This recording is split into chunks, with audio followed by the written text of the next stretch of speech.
Hello and welcome to Gazali. I am your host Ahastya, and today we are joined by Katharina Kakar, who has written this amazing book called Moving to Goa, and we'll be talking to her about this today. Hello, Katha. Hi, thank you for the introduction.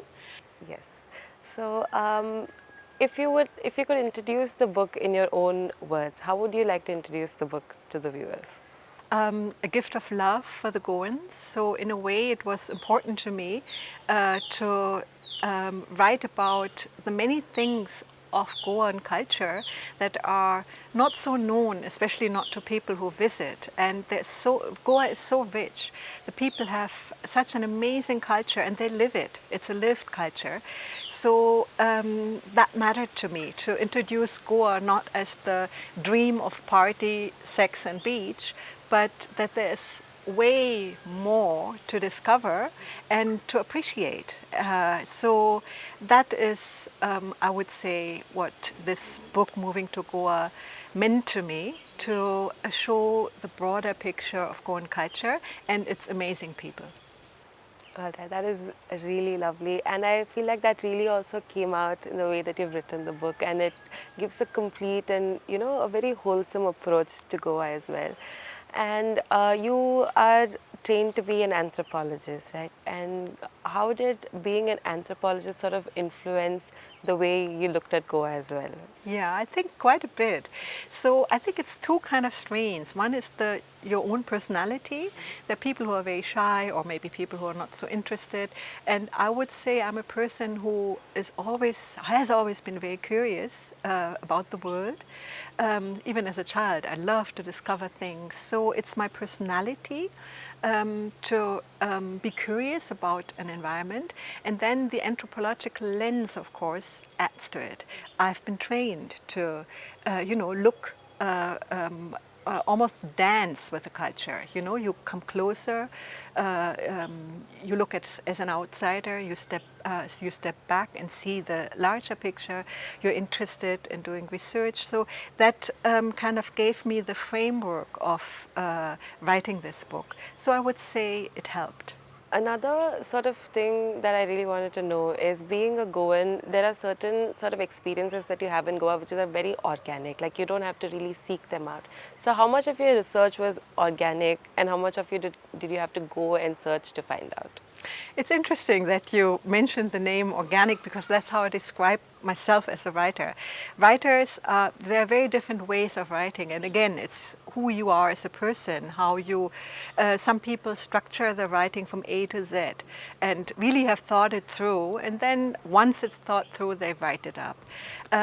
My way of working is, of course, I'm thinking about things, I have a structure to it, but I would call my way of writing, or would compare it with a raga. And if you play classical music and a raga, you have in that raga certain pillars, meaning the musicians have to come back to that point. That's the structure. In between, you have improvisation. You have the creative, stuff that is coming out. And that's, I think, how I write, because in my process of researching, of writing, of thinking, new ideas come up, new inspirations come up, or people talk about certain things, then you start to research in that direction. So the book develops while it's written, but at the same time there has been a frame and of course a lot of research in the libraries and archives, and this frame can be changed. And usually the introduction is the last thing you write. So it is organic in that sense, it grows, and yet of course you also need to have some idea of what you're doing and why you're doing it.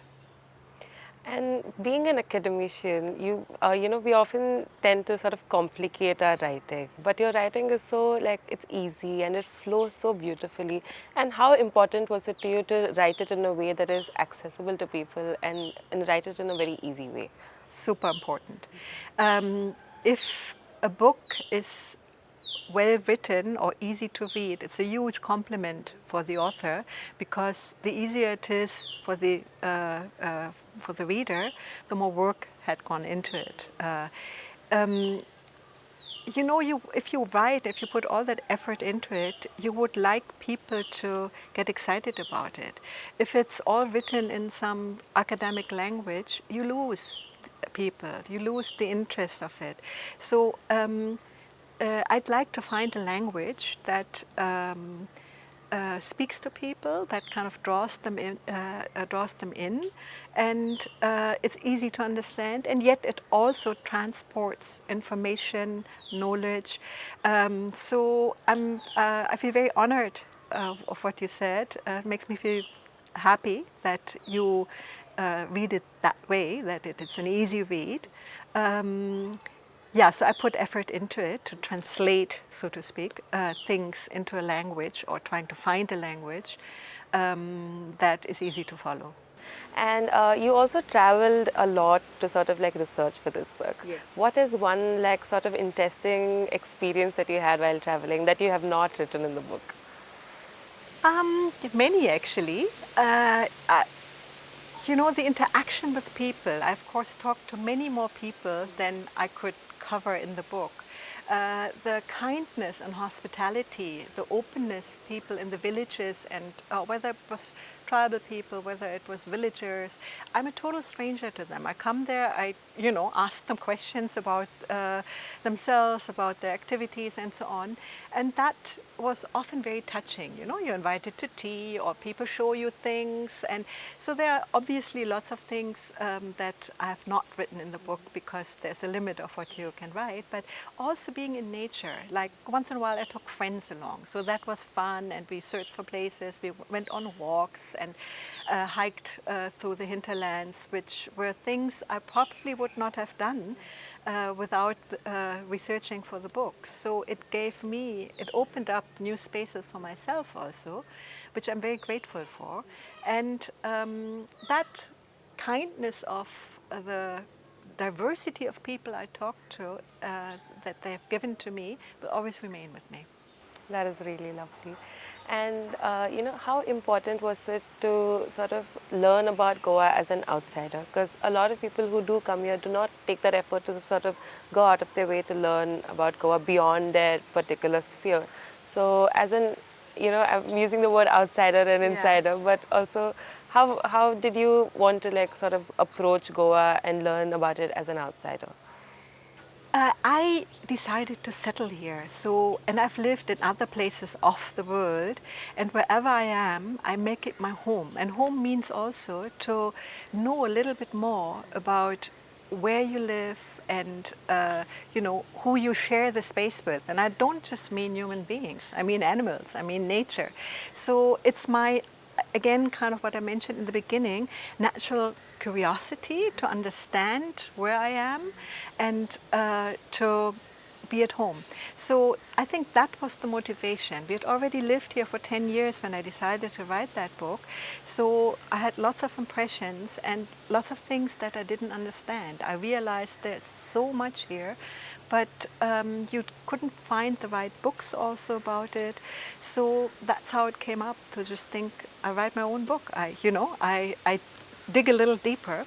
And I think the reason why a lot of people don't have these questions, a lot of tourists come just for a holiday on the beach. They could be at the Dominican Republic or in Thailand, or they don't really care about the people. So there's an indifference. One of the reasons why I wrote the book. Hopefully some tourists, take it in their hands and they realize, wow, we learn so much if we know more about the places where we travel, which in my opinion is the reason for traveling, to understand its culture, its people, and learn. But for many people that is not their reason to travel. They want to soak into the sun and party and do, and be among themselves. That's their choice. But I hope that it reaches to people who have a cultural interest. Yes, I really hope it does reach people who want to learn about Goa as well. And you've written about so many different communities that have sort of settled in Goa, who've made Goa their home. That starts from hippies to migrant workers who are working in shacks, to so many wonderful artists who made Goa their home and their home base. So Goa sort of becomes like this, like the great American dream. So there's this great Goan dream. And how is it different and same to all these different communities? Because they're also so diverse in their own sense. Yeah. I would never call it the American dream. American dream is about greed and money. The Goan dream is about an alternate lifestyle and being in nature, which is much more to my heart. But that's just as a little sideline. Yeah, the dreaming. I think, what people do not realize is we all live in dreams. Actually, no one of us lives in reality. We all come with certain ideas and create our own lives, and we're dreaming ahead. So the communities that you were just describing, whether it's migrants, whether it is artists, or whether it is young people who want to break out of certain traditional ways of living, they all have their own images of Goa, and Goa is this huge fantasy because of its difference. It's small. It has had a European impact through the Portuguese mainly, so the lifestyle is slightly different. So I think everyone comes with this idea of freedom. For the migrant worker, it's the freedom of economic growth. He or she, they come here because the way they can earn and live together is, of course, that's the main pull, so to speak, because the payments are so much higher than in other states. For the artists, it's exploring, discovering, being able to live, maybe with less economic needs, which now becomes difficult because Goa becomes so expensive. But when we moved here 20 years ago, a lot of people could live on a small rent and in nature and explore for themselves what is important for my life. And I think that's true for the younger generation as well. Though I believe many of the younger people come here and they get disappointed because it's not that easy to create your reality here as it seemed. So it's a lot of hard work to, figure out where you're standing. But Goa is a great opportunity to live an alternate lifestyle.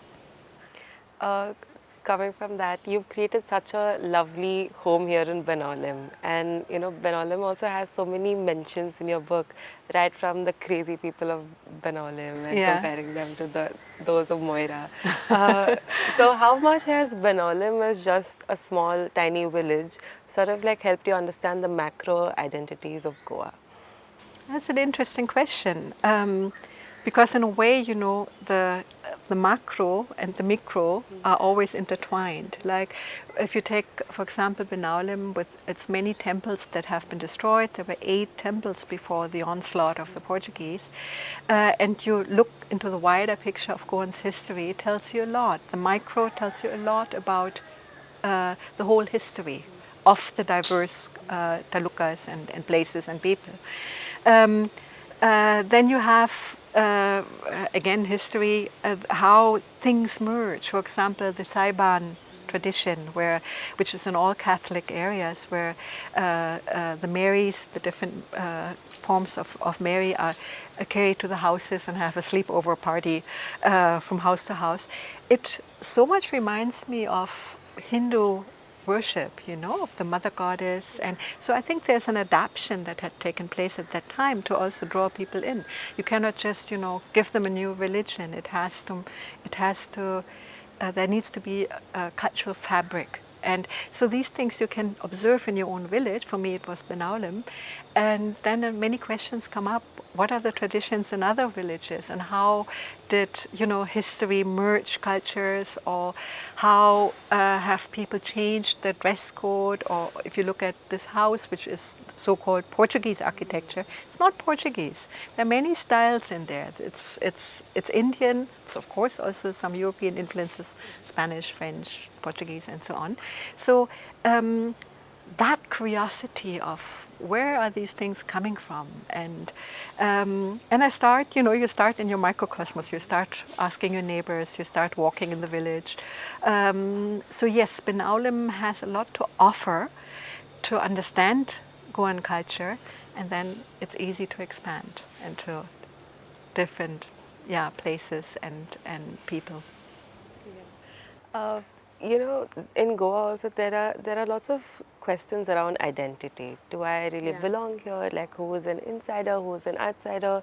The worst thing you can say to a person in Goa is call them an outsider. Yeah. And so, how does one be a good outsider here? Because so many people have made this their home. Yeah. So many people come here for the dream, and they're working for Goa, and they're working to make Goa better as well. And like you said, there are people here who are contributing more to Goa than Goans themselves as well. Yeah. So, but there's that sort of a clash between the people of Goa and the people who come to settle here. So, what do you think are certain things that people who come here to settle can do to be good outsiders? Yeah. First of all, I think the kind of tension between Goan villagers and outsiders, this tension has become more in the recent years because of the onslaught of Goa. I observed it myself in the past few years that people from northern states, especially Delhi, they come here and treat people in the villages as if they're secondary, people of their own place by talking down to them, and that of course then creates a lot of tension. But yes, the outsider-insider thing is much older, and I think it has to do with the identity of Goans with their soil. You have cultures that define themselves through the land and others who don't, and Goans define themselves through the land. So I think it is a very Goan thing. I personally feel that this kind of divide is not a good thing and should be overcome. I consider myself a Goan because I decided this is my home. Whether others decide I'm an outsider, that's their choice. So a good outsider, so to speak, I think should be sensible to the culture, should respect the people in their culture. Doesn't mean that you need to share everything or appreciate everything, but show respect. Don't stick your head out too much, and respect the ways of life that are here. That's number one. Number two is contribute in whatever way, whether it is in engaging yourself with the environment, whether it is contributing culturally, or contribute to the place. Whoever contributes and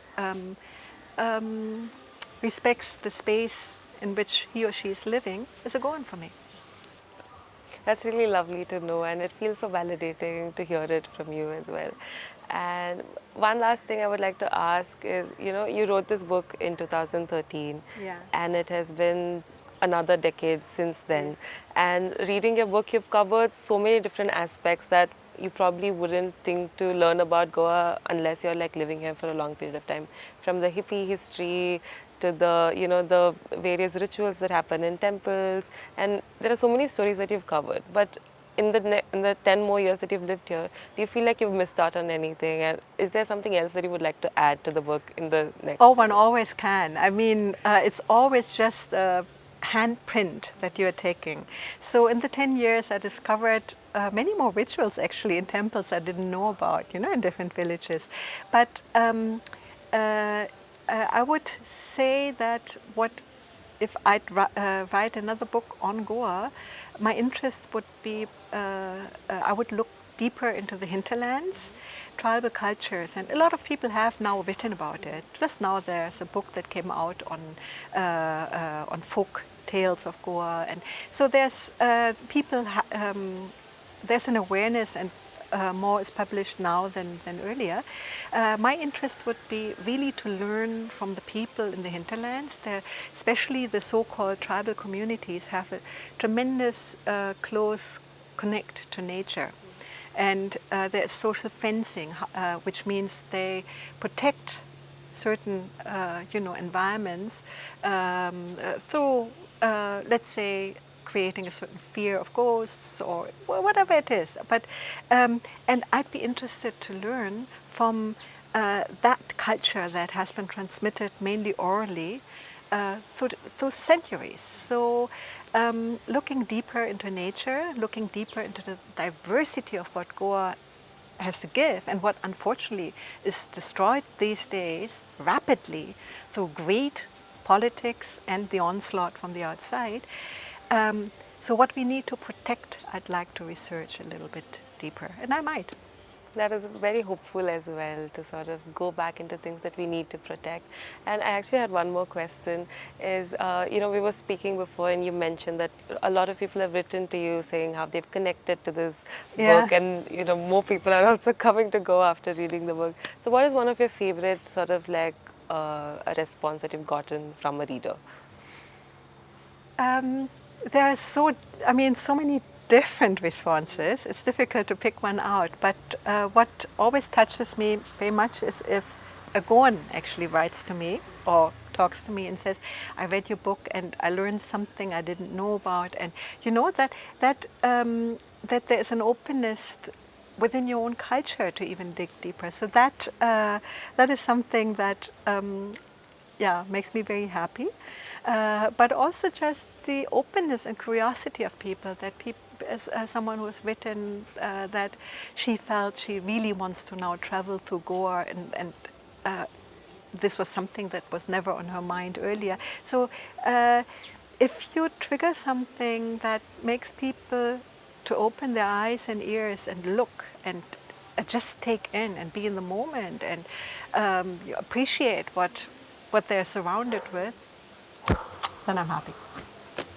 Thank you so much for talking with us today. It was a lovely conversation, and I really hope more people get to read the book and learn so much more about the Goa that we love so much and have made our own homes right now. Thank you so much for talking. Thank you so much. So this is the book, Moving to Goa. The new edition just came out recently, and it's available in Goa as well as online. Thank you for this opportunity to talk about Goa, which I always love to do.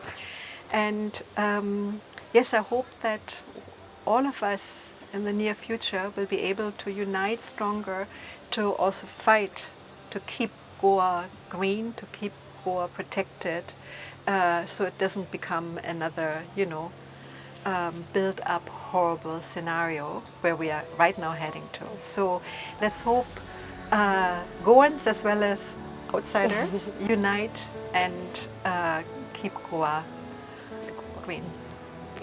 Thank you.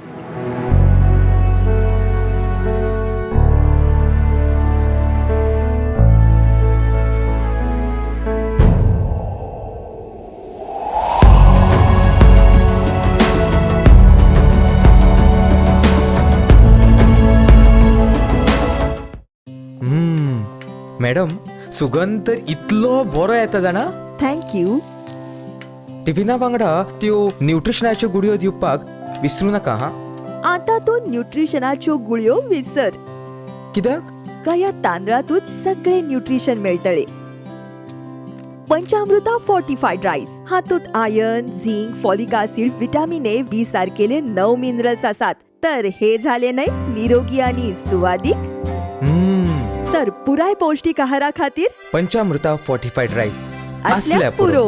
पुराय पोषणा खातीर पंचामृता fortified rice. घरा घरांनी पंचामृता.